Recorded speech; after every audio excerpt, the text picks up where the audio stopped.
Hello friends, welcome to our channel আরাম clinic. আজ আমরা আলোচনা করব এই যে দেখতে পাচ্ছেন থার্মোফব জেল। এই থার্মোফব জেলের ব্যবহার কি এবং এটা আপনি কী জন্য ব্যবহার করবেন এবং এর সাইড এফেক্ট কী সেই সব সম্বন্ধে আজ আমরা আলোচনা করব। তো আসুন ভিডিওটি বেশি বড় না করে আলোচনায় আসা যাক। আপনি যদি এখন আপনাদের চ্যানেলটি সাবস্ক্রাইব করে না থাকেন তাহলে চ্যানেলটি সাবস্ক্রাইব করে দিন এবং পাশে থাকা বেল আইকনটি প্রেস করে দিন হেলথ রিলেটেড ভিডিওর জন্য। এই যে দেখতে পাচ্ছেন থার্মোফব জেল হচ্ছে হেপারিন জেলি। এবার আমরা এর ব্যবহার জানব।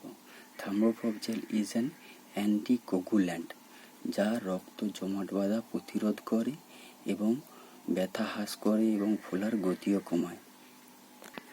অনেক সময় আমাদেরকে সুস্থ থাকার জন্য কি হয় না, ইঞ্জেকশন নিতে হয় এবং ইঞ্জেকশন নেওয়ার ফলে এবং যে জায়গায় ইঞ্জেকশন দেওয়া হয় সেই জায়গায় থ্রম্বোফ্লেবিটিস মানে রক্ত জমাট বাঁধার কারণে যন্ত্রণা ও ব্যথা হয় এবং ফুলে যায়। তখন আমরা এই জেলটা যেই জায়গায় ইঞ্জেকশন দেওয়া হবে সেই জায়গায় এইভাবে টপিক্যাল ইউজ মানে এইভাবে অয়েনমেন্টটাকে ব্যবহার করতে হবে। তাহলে কি হবে, আমাদের ব্যথা যন্ত্রণা কমে যাবে কিছুক্ষণের মধ্যে এবং এই জেলটা ব্যবহার করতে করতে ইঞ্জেকশনের ফলে যেটা ফুলে যায় সেটাও আস্তে আস্তে কমে যাবে।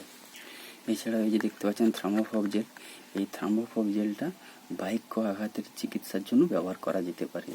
যেমন আপনার কোথাও আঘাত লেগে ফুলে গেছে বা রক্ত জমাট বেঁধে গেছে বা ব্যথা যন্ত্রণা হচ্ছে, তখন আপনি এই থার্মোফব জেলটা ওই ক্ষতস্থানে ব্যবহার করুন এবং আপনার ফুলা যন্ত্রণা ব্যথা সবই কমে আসবে। এছাড়াও অনেক সময় আমাদেরকে স্যালাইন দেওয়া হয় এবং যে জায়গাটায় জেলকো সেট করা হয়ে থাকে সেই জায়গায় শিরা যন্ত্রণা হয় এবং যে জায়গায় জেলকো সেট করা থাকে ওই জায়গাটা ফুলে যায় এবং যন্ত্রণা হয়। তখন এই জেল ওই জেলকো সেটের জায়গায় টপিক্যাল ইউজ করা হয়।